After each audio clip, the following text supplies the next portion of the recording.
People whispered about it, saying the freshest omakase was a dining experience unlike any other. Of course, a food lover like me couldn't resist the temptation, so I made a reservation for tonight, eager to see what all the fuss was about. As soon as I stepped inside, the scent of fresh fish, soy sauce, and something unidentifiable, a rich, almost metallic scent, hit me. I couldn't place it, but it made me uneasy. I took my seat, noticing that I was the only customer. Odd, given the restaurant's reputation, but perhaps I had come at an off time. The silence of the place pressed down on me. いらっしゃいませ. Suddenly, a tall, thin man standing behind the counter, his face partially obscured by the shadows. His eyes made me feel like prey being assessed by a predator. Welcome to the freshest omakase. I'm Chef Kaito. You must be Mr. Williams? His voice was calm, but there was something strange. Yes, that's me. I've heard a lot about this place. Then you know that tonight's meal is a journey. Each dish tells a story. I hope you're ready for something unforgettable. I nodded, my heart beating a little faster. The first course was served, a delicate slice of sashimi, almost translucent, drizzled with a bright green sauce. The taste was incredible. A burst of the ocean tempered by the sharp tang of the sauce. I relaxed slightly, letting the flavor distract me from the unease that had settled in my gut. The second course followed quickly, a beautifully plated dish of seared meat. The type I couldn't immediately recognize. The texture was soft, almost buttery, and it melted on my tongue. I looked up at Chef Kaito, who was watching me intently, his eyes gleaming in the dim light. This is delicious. What is it? I asked. He smiled, but it didn't reach his eyes. A rare delicacy.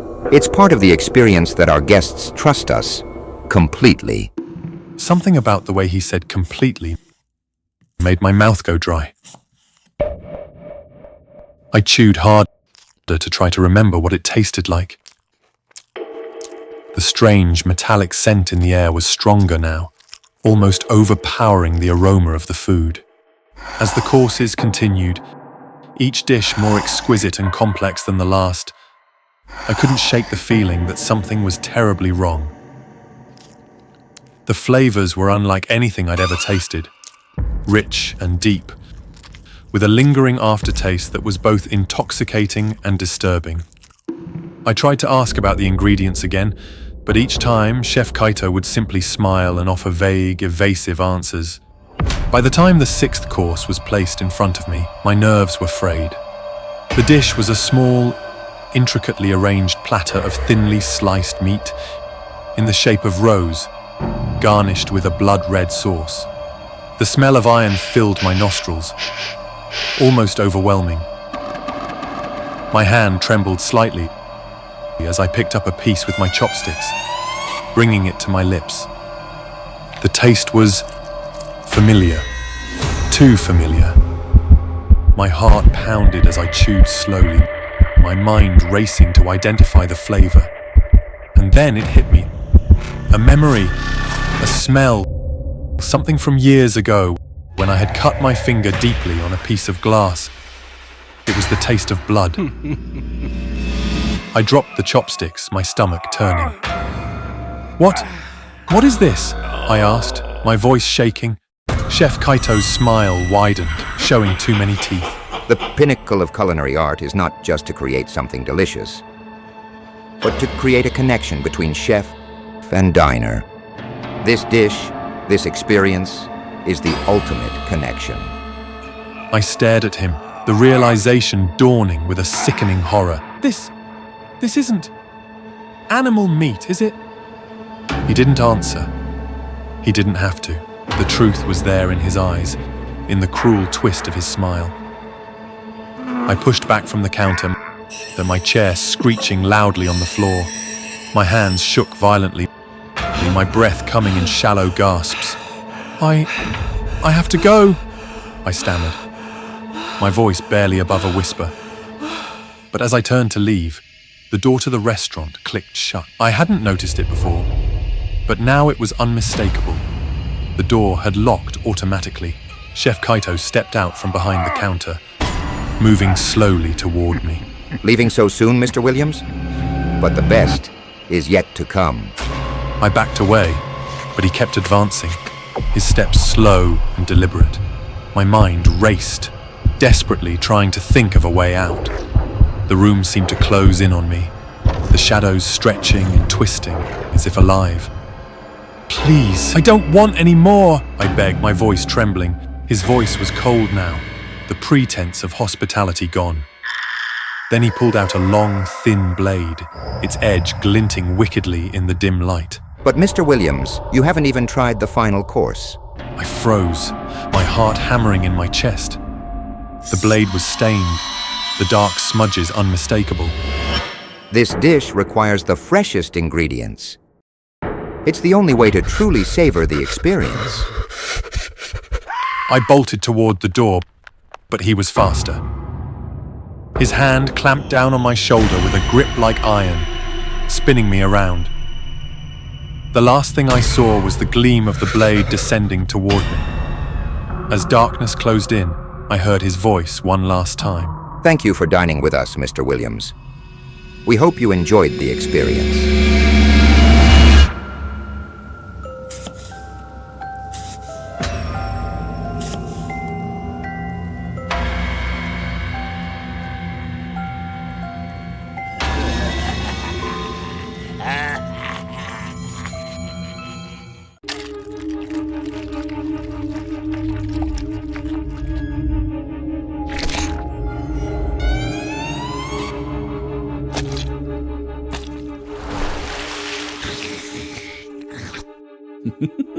And finally, the dish you've all been waiting for is here. Today, I'm taking on the challenge of eating this giant pudding in just one gulp. Join me and let's dig in together. I'm Elliot, a pretty well-known mukbanger on YouTube, famous for my ability to devour anything with my big mouth. I slowly swallowed the massive pudding down. Honestly, it was a bit too much for me. Feeling the pudding slide down my throat, stuffing me full, and getting stuck halfway made me want to stop right there, but I had to keep going. This is the only job I've got. Finally, I did it. I beamed at the camera, waving to thank my audience as donations and compliments poured in through the screen. After the live stream ended, I rushed to the bathroom before the giant pudding could come back up. Today's meal was a bit too much for me. After throwing up everything I ate, I felt utterly drained. My jaw ached, and my lips and throat were swollen. The sour stench rising from my stomach made me want to vomit again. Sometimes, I feel like this mukbang job is turning my body into a food disposal machine. Eat, then throw up, never keeping anything down. But being a mukbanger has made me famous and earns me a lot of money. I have a comfortable life without needing to take on any kind of desk job. So, I choose to overlook the minor harm this job does to my body because I believe I'm still young, healthy, and nothing too serious will happen. To keep a steady fan base, I post mukbang videos almost every day. I carefully capture every chewing, biting, and sipping sound, creating the perfect ASMR effect that gets everyone excited. But once the camera is off, it's my own ASMR of screams as I spend hours stuck in the bathroom.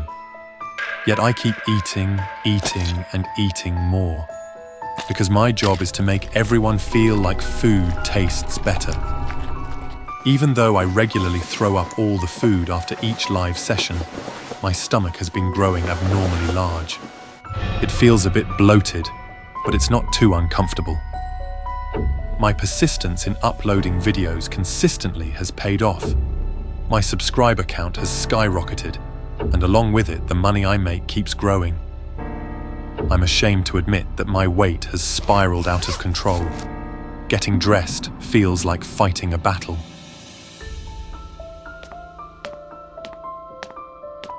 Tonight, an influencer invited me to attend a Christmas party. This is the first time I will be interacting with people in the industry, and I feel a bit nervous. I tried to appear relaxed, naturally chatting with the people around me. When the music started playing, I immersed myself in the crowd, enjoying the fun as I had always wished.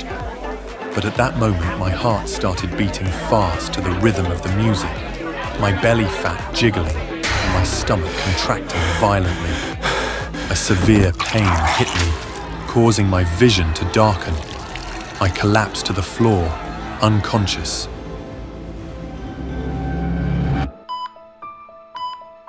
When I opened my eyes, I was already in the hospital, my whole body limp and weak. You have a stomach hemorrhage and fatty blood. You need to adjust your diet immediately if you want to continue living. I nodded perfunctorily, his tone making me uncomfortable. I am a mukbanger. How can I eat normally? If I don't stream for too long, I'll lose fans, lose my income, and lose everything. I happened to see a clip of myself fainting at the party last night. Many fans sent messages asking about my well-being. So how can I rest in the hospital? I smiled and typed a reassuring message to everyone. Hello to all my beloved fans. To show my gratitude for your support, tonight I will be hosting a special live stream that will last until New Year's Eve. A live stream featuring traditional dishes from various countries for the new year. And the 10-hour countdown starts now. After spending one day in the hospital, I immediately found a way to escape and began preparing for this special live stream. 5 hours passed, and I tried to eat and chat leisurely, but the amount of food was truly overwhelming. 9.5 hours passed, and my mouth was so sore, it almost lost feeling. My stomach was bloated like a balloon, hard as a rock. But I encouraged myself. There was only one dish left. I was sure I could do it. And here is the most exciting dish of the night: a stuffed pork leg. Without making you wait any longer, let's swallow this together to welcome the explosive moment of New Year's Eve. My wide mouth could encompass the pork leg, but as it went down my narrow throat, it filled my entire throat. I struggled to breathe, tears involuntarily streaming down. Hang in there, Elliot. Just a little more and this challenge will be over. At that moment, the countdown to New Year's Eve outside began. 10, 9, 8, 7. My stomach twisted with each count. Then I heard a loud bang coming from inside my own body. Outside, fireworks were exploding, and I vaguely heard the sound of an ambulance siren. Could it be that a fan called 911 for me? I must look terrible right now, right? My consciousness faded until I couldn't think anymore.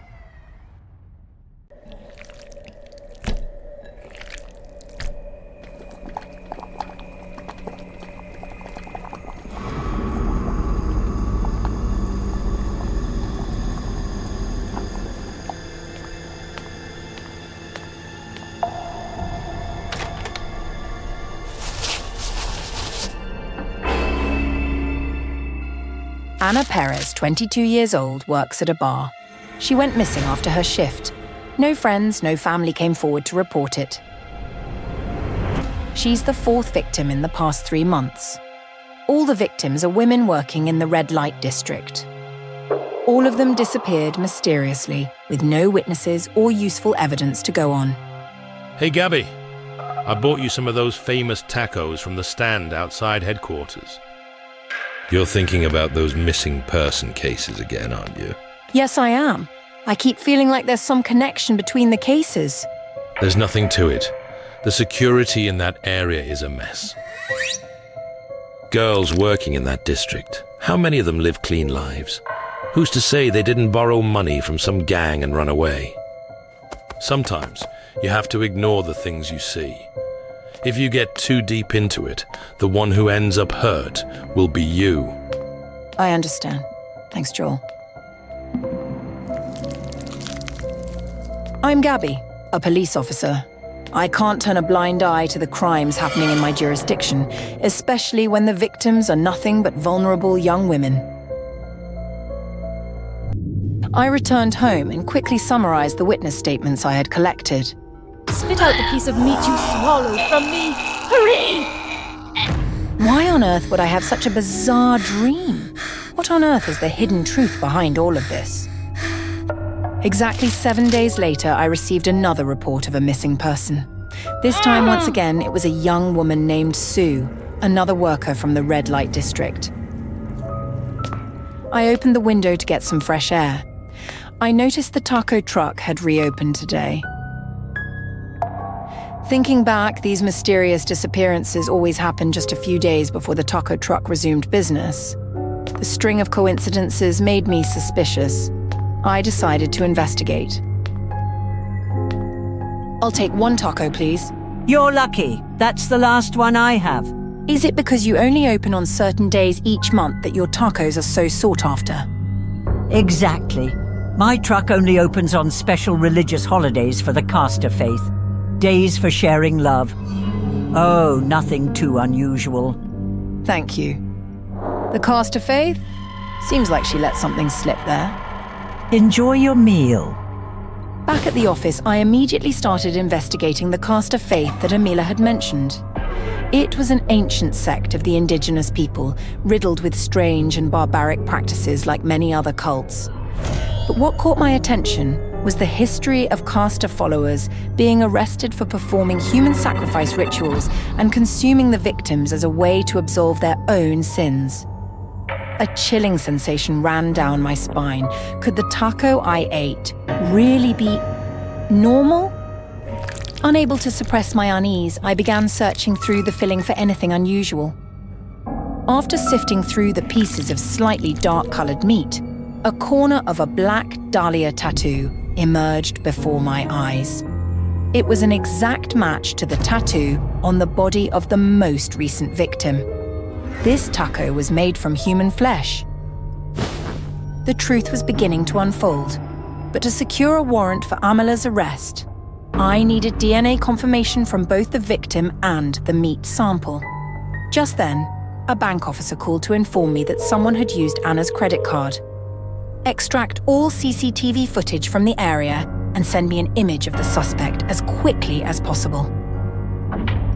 What's going on, Gabby?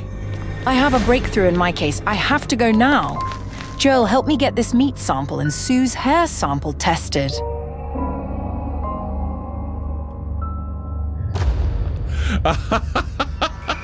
Even if we don't have a solid conclusion yet, I'm sure Amila is connected to this case. Instead of waiting for a search warrant, I decided to break into her house to look for direct evidence. With some luck, I might even save her next victim. I searched every corner of the kitchen, but there was nothing suspicious. The entire space was spotless, as if it had just been thoroughly cleaned.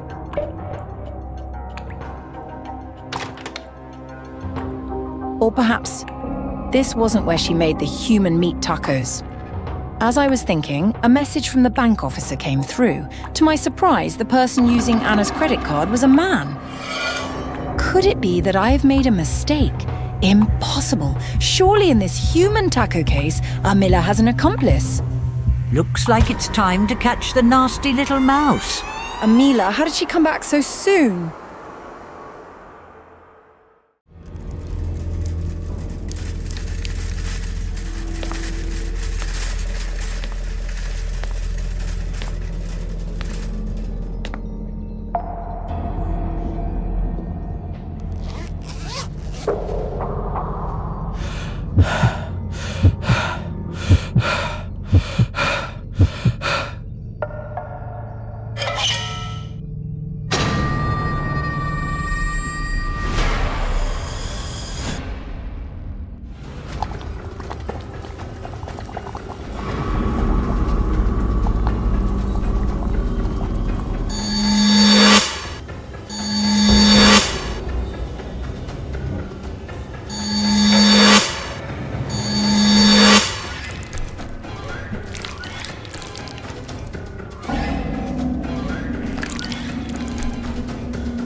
my surprise, the person using Anna's credit card was a man.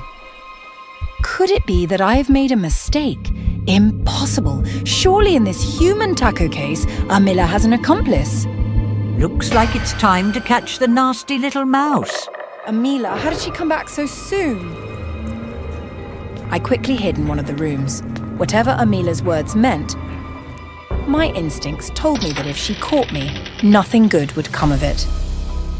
She entered the room, her footsteps growing louder as she got closer to my hiding spot. I held my breath, heart pounding, but thankfully she didn't seem interested in checking the wardrobe. I wanted to escape this house as fast as I could, but just then, a notebook caught my eye. This was exactly what I had been looking for. I nervously opened the notebook. On the very first page, I saw a photo of Amila, and that man, Frank. My suspicions were spot on. They were indeed connected, though it seemed there was no marital tie between them. The notebook was like Pandora's box. The deeper I delved, the more horrifying truths came to light. The caster cult had indeed been sacrificing victims and eating their flesh. They even took photos to document their achievements. All the missing victims had been turned into their food. It was beyond disgusting. At that moment, the wardrobe door burst open without warning. The sudden flood of light blinded me. Found the little mischievous mouse. My heart raced wildly. Acting on instinct, I mustered every bit of training I had from the police academy and attacked the two figures in front of me to try and escape. But my strength alone wasn't enough. I was facing two serial killers. Frank's biceps wrapped tightly around my neck, the searing pain making it feel as though my neck could snap at any moment. I struggled in vain, my vision dimming until everything faded to black. I had no idea how long I'd been unconscious. When I woke up, my whole body ached and my head was spinning. But the figure standing before me snapped me back to full awareness. Finally awake. I've been waiting for you for a long time. Joel, you scared me. Did our team manage to capture Frank and Amila? Why am I here? Why was Joel here? Did he save me? But why bring me to this place? This looked like a human slaughterhouse. Joel, can you get me out of here first? You're too naive. Haven't you wondered how Amila found you so quickly? Get away from me, you freak! You little wretch. You filthy outsider. Only the purified followers of Castor are worthy of leading this world. The rest of you, you're nothing but reserve stock for us. You're insane. People like you are the ones who deserve to be eliminated by society and punished by the law. At that moment, Frank and Amila entered the room. High Priest, is everything all right? High Priest, are you hurt? I've made my decision. This sinner here will be the next sacrifice for the day of sharing. Until then, make her suffer and atone for all of us. Excellent. Let this sinner become divine sustenance to cleanse us. For the sake of population control and purification! I was terrified and utterly helpless. The people I was facing were no longer human. They were bloodthirsty monsters. They dressed me in a white gown and tied me to a large pillar. I looked like a helpless lamb awaiting slaughter. Then the butcher appeared, holding a thin blade and a silver platter. A chilling dread enveloped me. All I could do was scream in terror, but my cries seemed to excite him even more. With a swift, precise cut, he treated me like a giant block of cheese to be carved and scraped at his will. I was still alive, but it was a fragile existence, sustained only until the day of sharing. And with all the hatred Joel harbored for me, each day dragged on in agony. To them, I was nothing more than a substitute offering, a vessel for their so-called atonement. Finally, the day of sharing has arrived. I can no longer distinguish whether this marks the end of my days of suffering or the beginning of my ultimate torment. With all my remaining strength, I began my crazy plan of revenge. No matter the cost, I would not let those evil people get what they wanted. With a bottle of rust remover and some iron filings, I would create a deadly poison that would destroy me, but would also drag those who had harmed me to hell. The demons entered the room, but I was no longer afraid. We offer this sinner as a sacrifice for atonement, so that we and those who consume her flesh may be cleansed of sin. You can laugh now, but soon, my flesh and blood will kill you all. Ore Lumina. Ore Luminar. Ore Luminar. Ore Luminar. The tacos made from my flesh will poison your customers. The police will come for you soon. I close my eyes with a satisfied smile, as if somewhere in the distance I hear the sound of police sirens, growing louder, enveloping me.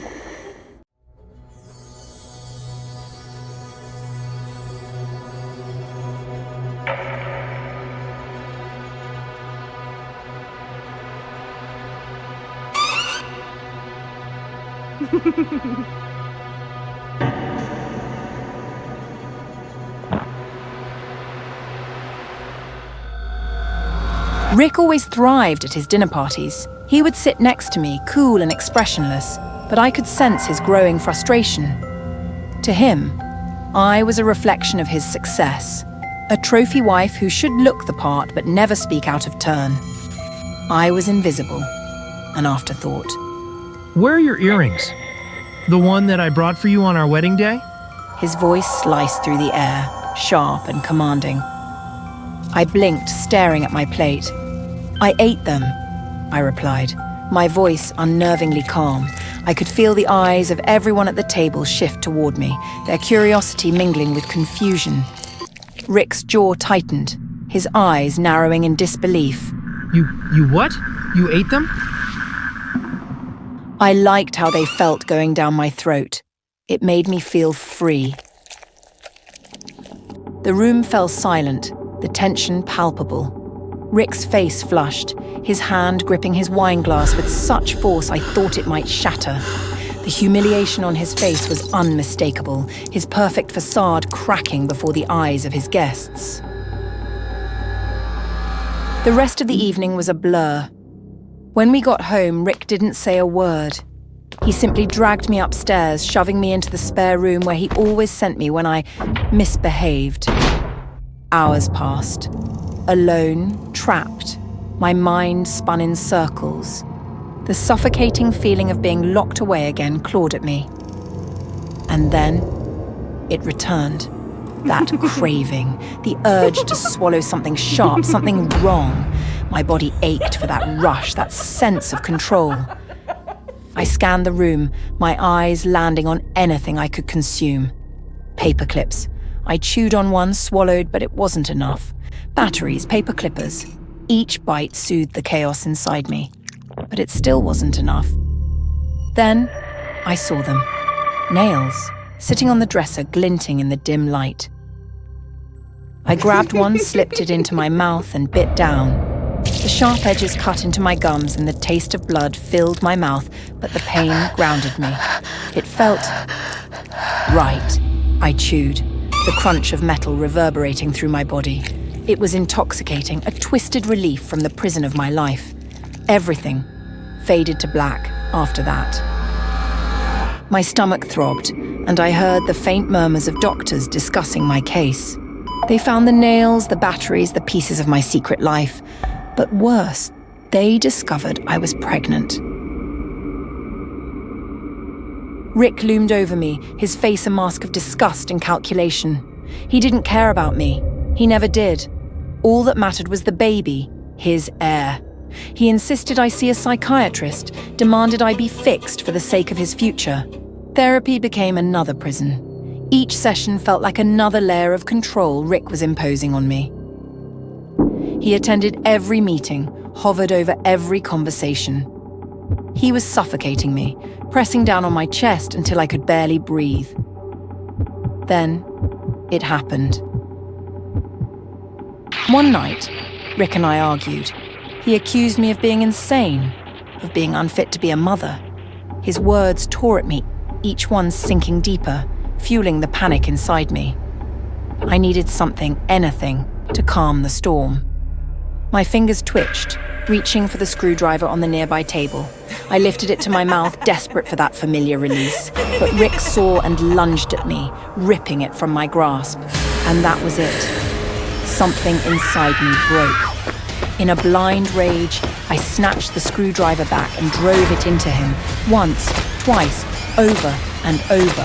His body collapsed, his eyes wide, empty. Blood pooled around him, staining the perfect life he had built.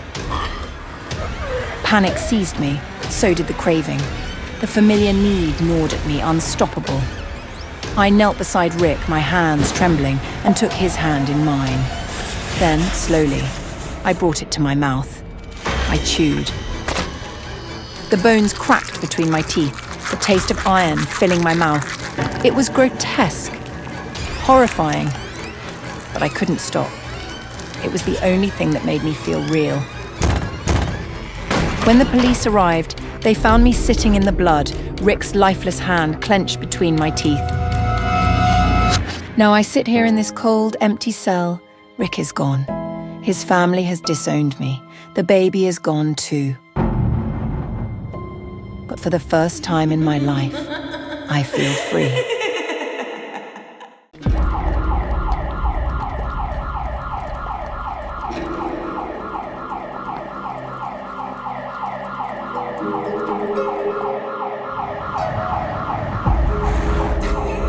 Have a blessed Thanksgiving. The smell was overwhelming.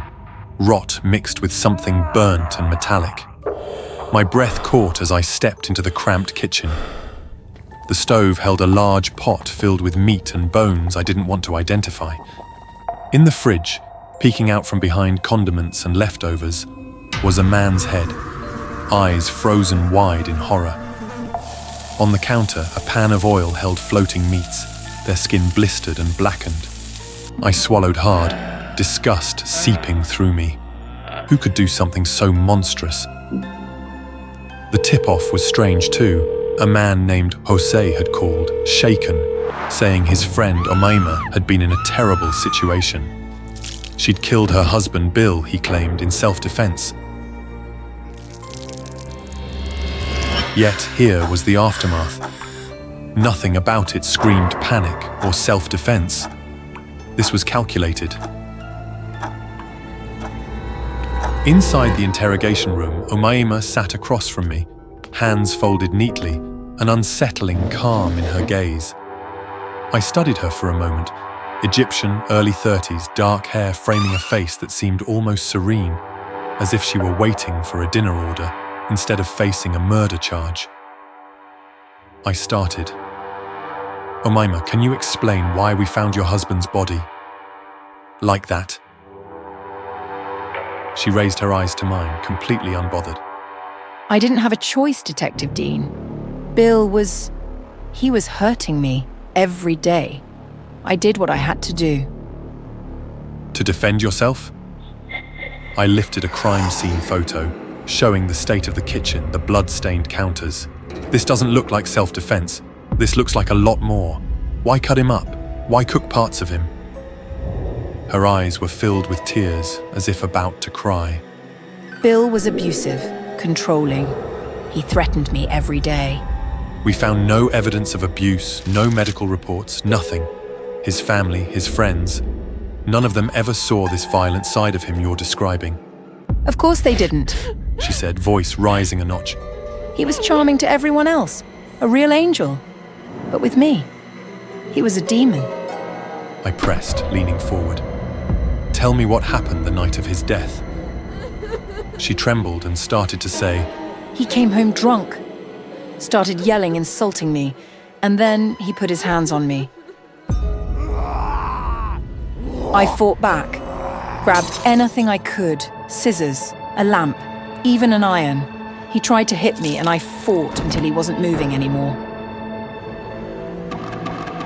And that's when you decided to dismember him?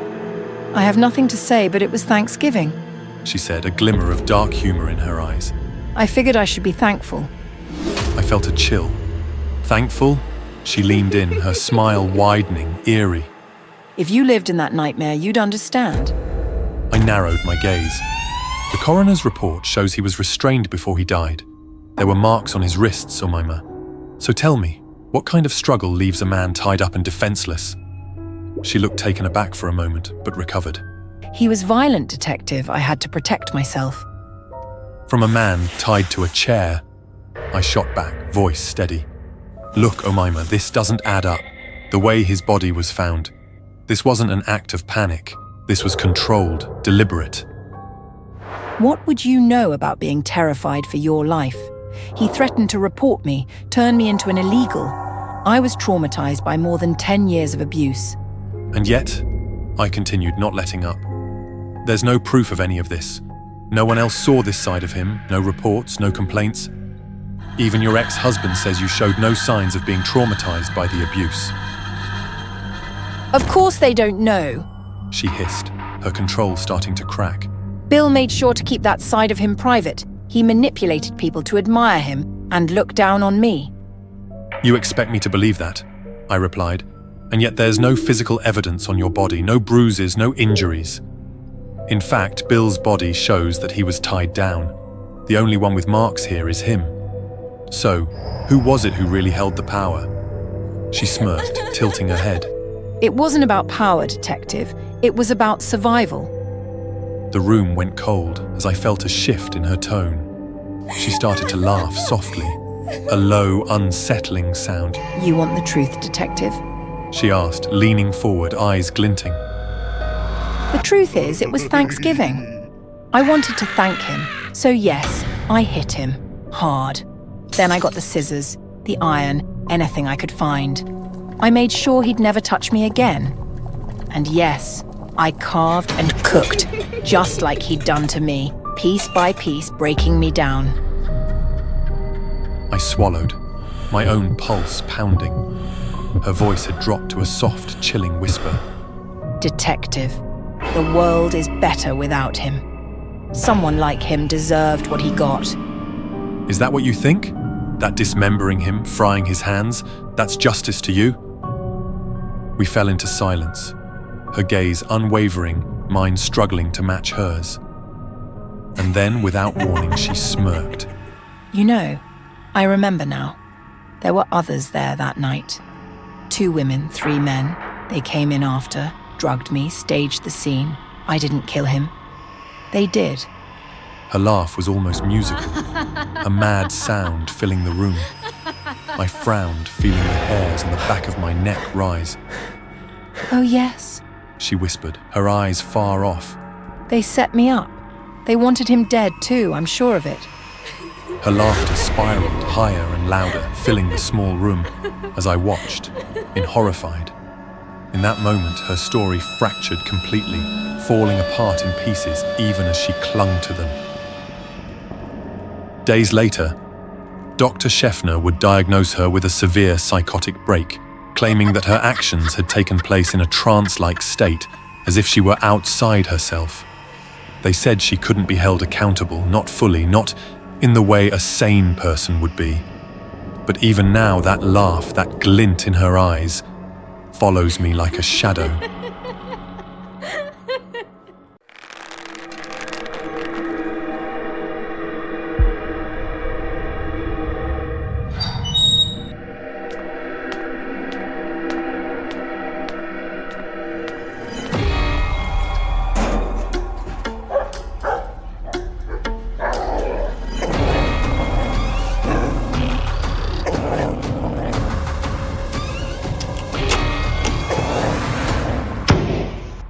We'd been in the business for generations, selling dog meat at the edge of the city where no one asked too many questions.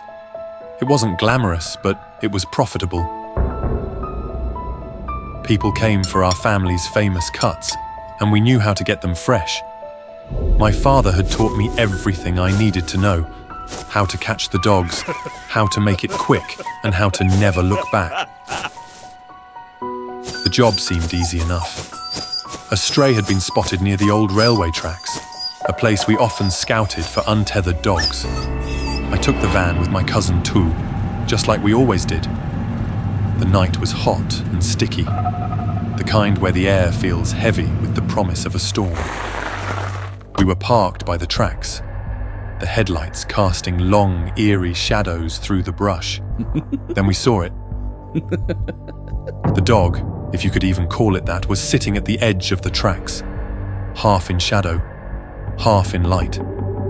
Its coat was matted and patchy, black with patches of grey, but it wasn't just its appearance that made me uneasy. The way it looked at us. Its gaze was intelligent, almost human, but colder. Much colder. That one's big. Tu muttered, tightening his grip on the pole we used for snaring. Might be a fight. Its eyes were locked on me, as if it knew something, as if it had been waiting for us. My stomach churned, but we were too far in to back out. I nodded to Tu, and we moved in. As we approached, the dog didn't flinch or snarl like the others would.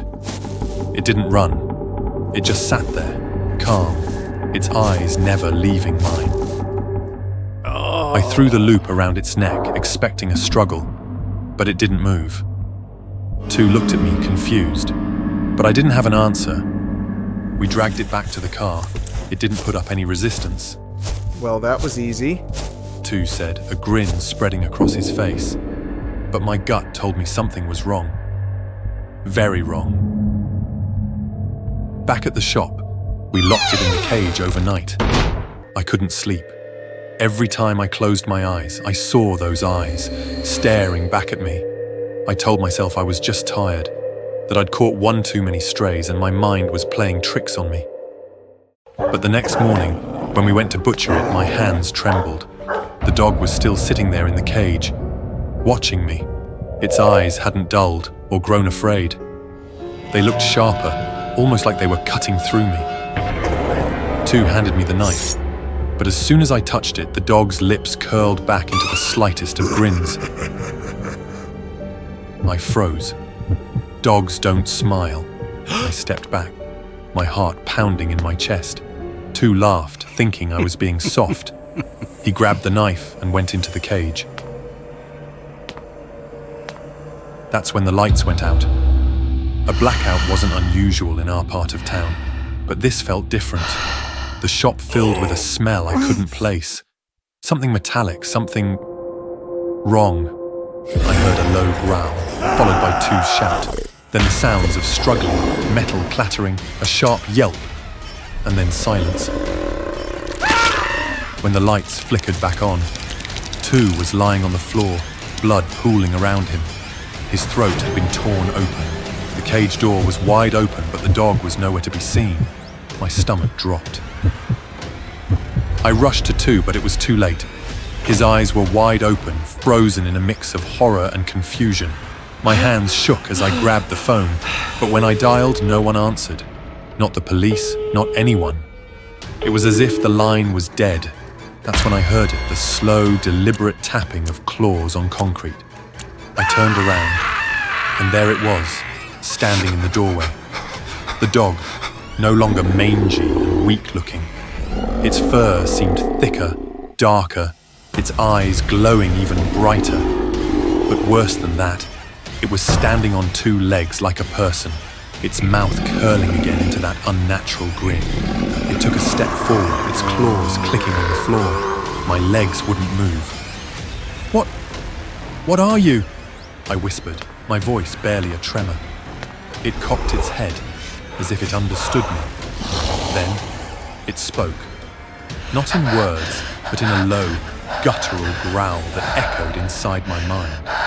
You took them. Now I take you.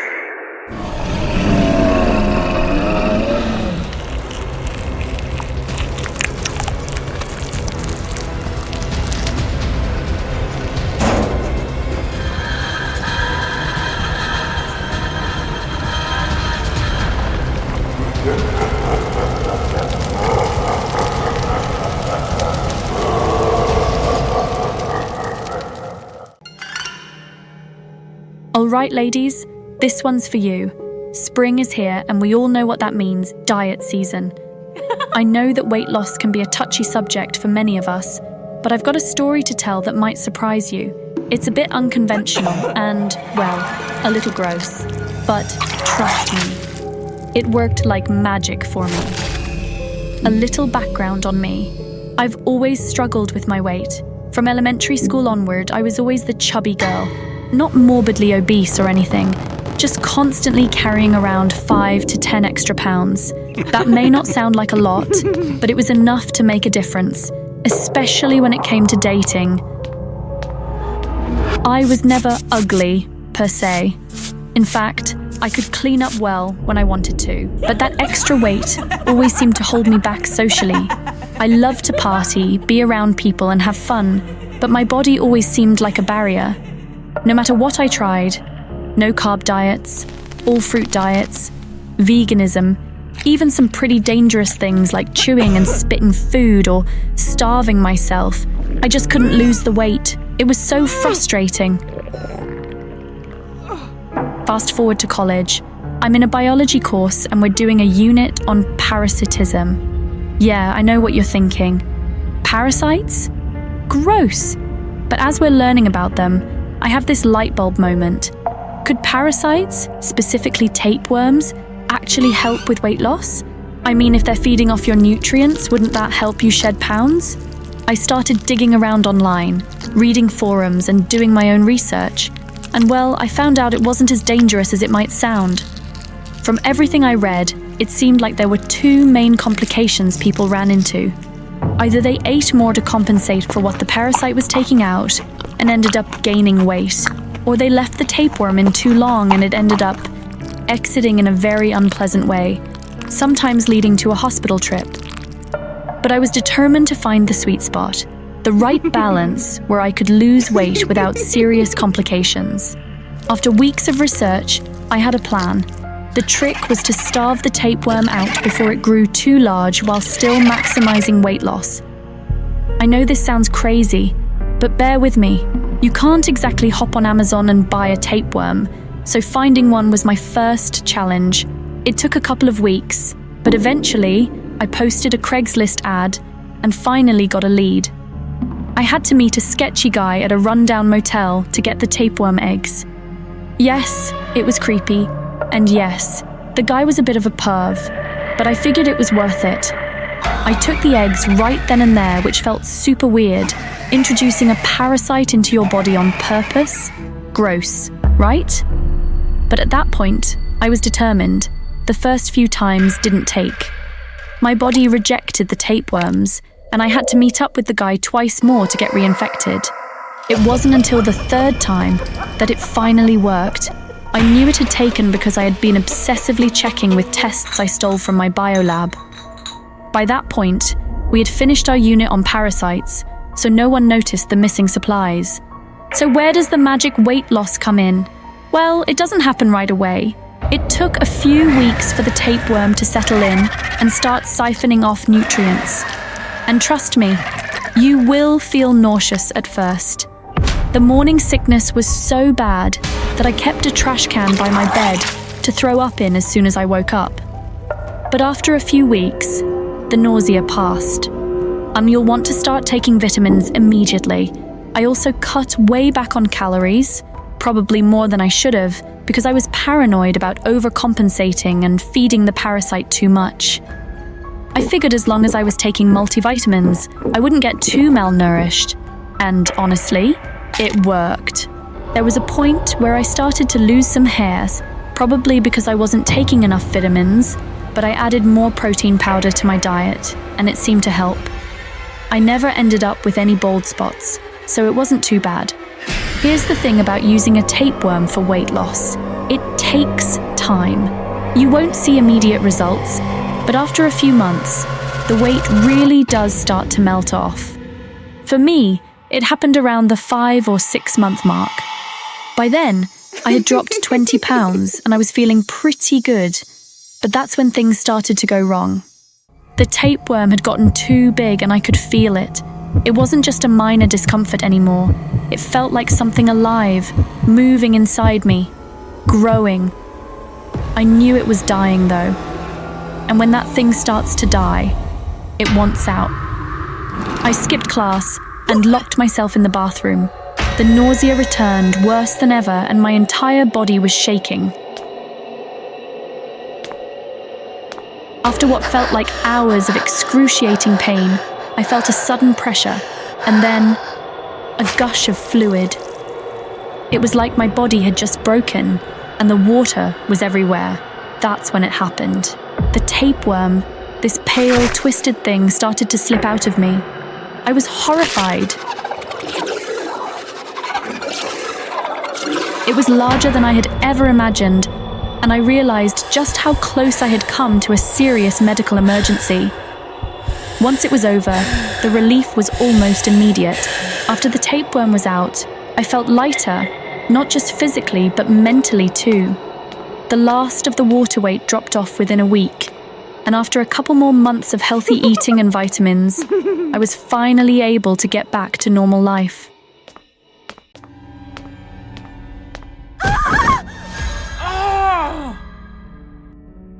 They called me Piggy. Not Peggy, not my real name, but Piggy. Because why not? They said it suited me better. A pig in a human's body, rolling in the mud of my own existence. I laughed along at first, pretending it didn't sting when Hannah joked about me breaking a chair in the cafeteria, or when Derek snorted every time I walked by. But no amount of pretending could dull the edge of their cruelty. Hey, Piggy, you should thank us. At least we're giving you a personality, Mia said once, smirking as she pointed at my reflection in the school's bathroom mirror. Their laughter echoed in my ears long after they left. I stared at the figure in the mirror, a round, soft girl with puffy cheeks and arms that seemed to expand beyond the frame. I hated her, hated myself, but not as much as I hated them. That's when I found the clinic. The flyer was tucked under the windshield of my old bike. Revolutionary body contouring, fat removal made affordable. The words felt like they were screaming at me. The clinic was tiny and unassuming, hidden in a crumbling building at the edge of the city. Dr. Tran greeted me with a smile that felt too wide, too eager. You'll love the results, she promised, her gloved hand gesturing toward a sleek hospital bed in the corner of the room. The procedure was simple, or so she claimed. A vacuum-like device would suck the fat straight out of my body, sculpting me into a thinner, more beautiful version of myself. But it wasn't simple. As the machine roared to life, I felt a searing pain rip through my calf. The fat bubbled and hissed, traveling through translucent tubes into a container that filled too quickly. My skin shrank behind it, sagging like a deflated balloon. Don't worry, Dr. Tran said, her voice almost cheerful. We'll trim the excess skin. It's very valuable, you know. Perfect for burn victims and reconstructive surgery. I was too woozy to care. They cut away the loose folds and stitched me up. When I looked in the mirror, my calves were smooth, almost sculpted. For the first time in years, I felt hopeful. Hope was fleeting. When I returned to school, the bullying didn't stop. It evolved. Whoa, check it out, Hannah sneered, pointing at my uneven legs. Piggy's trying to become a Franken pig. They laughed harder, louder. Derek made oinking noises, and Mia asked if I planned to sell the rest of my body for spare parts.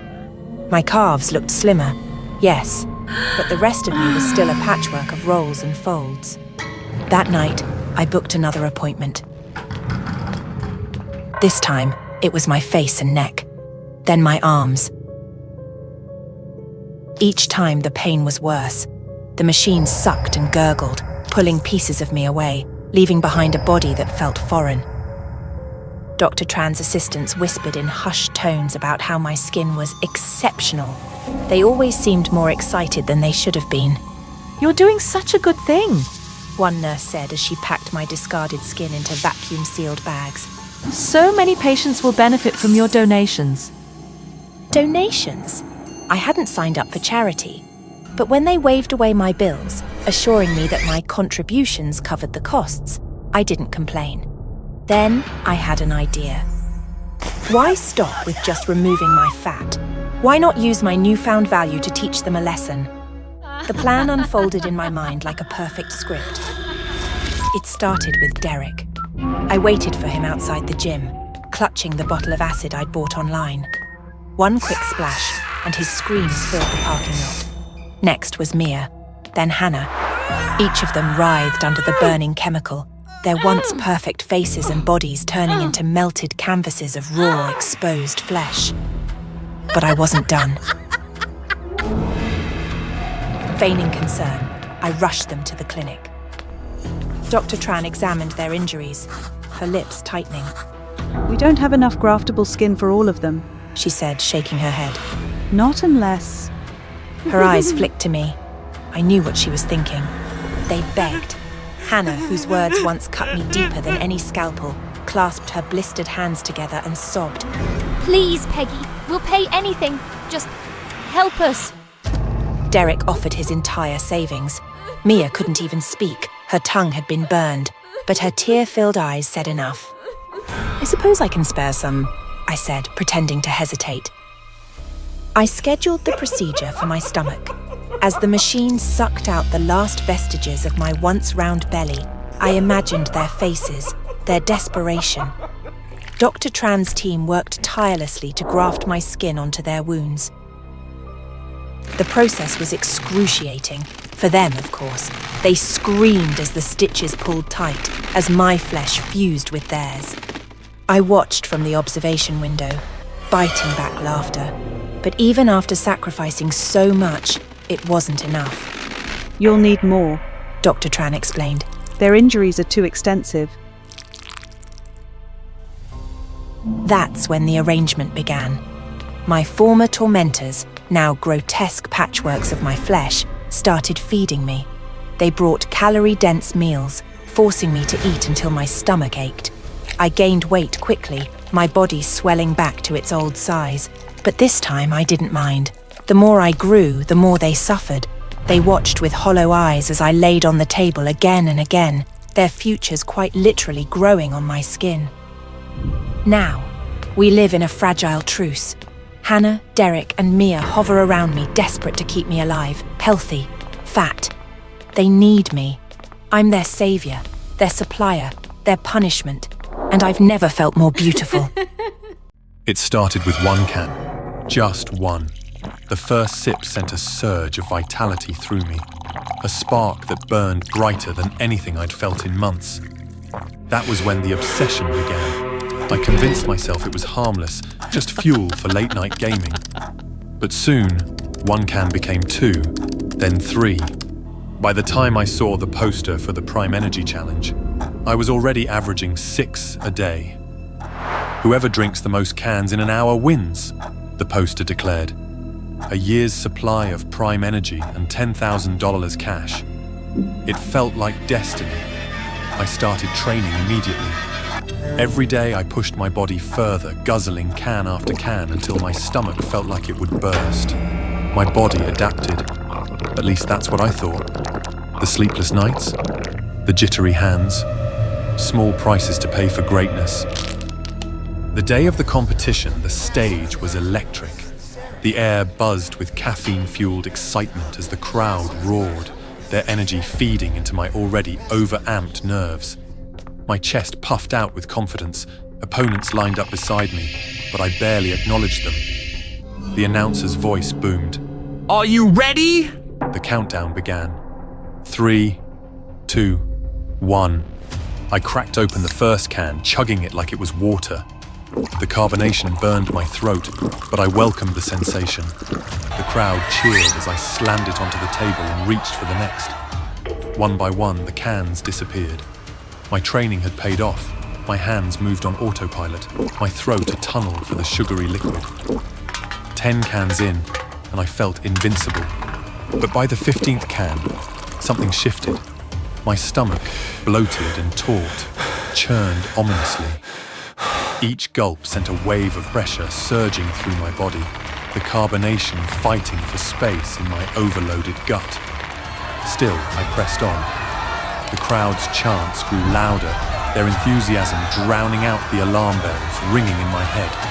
I could taste the finish line. Victory was within reach. Then came the 16th can. As the liquid hit my throat, my body rebelled. I gagged, the carbonation bubbling up faster than I could swallow.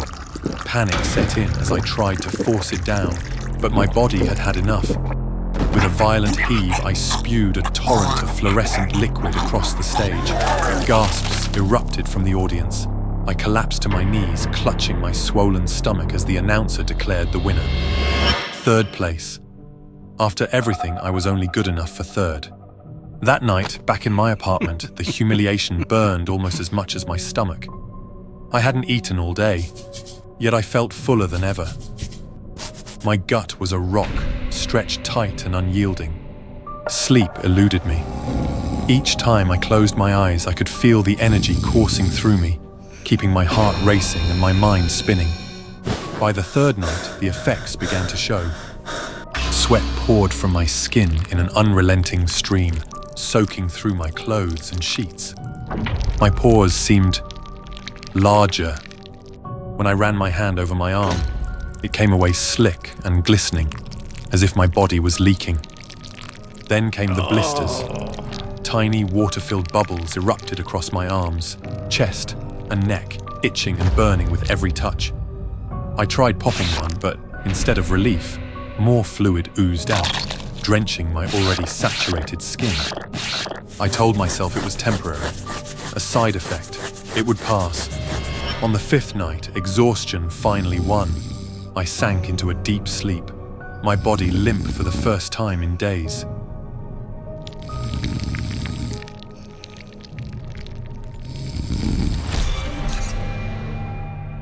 When I woke, the sound of rushing water filled my ears. Groggy, I sat up and froze. My room was flooded. Water covered the floor, lapping against the legs of my bed. The air was humid, suffocatingly warm. I looked down at my body and screamed. Every pore on my skin had stretched into gaping holes, each one a tiny faucet spilling water. My arms, my chest, my legs. Every inch of me was leaking. I tried to stand, but my legs buckled. My muscles, once firm, had turned soft and pliable, like overcooked noodles. The water kept coming, pouring from me in an unending stream. It wasn't just water, it was prime. I could smell it, the sickly, sweet scent that had once been so intoxicating, now making me gag. The room filled quickly. Water rose past my knees, then my waist. I clawed at the walls, desperate for escape, but my strength was gone. My body, my sanctuary, was betraying me. As the water reached my chest, I looked down at my reflection. What stared back was no longer human. My skin was translucent, my features distorted by the ripples. I was melting, dissolving into the flood I had created. The realization hit me like a punch to the gut. This was the price of my obsession.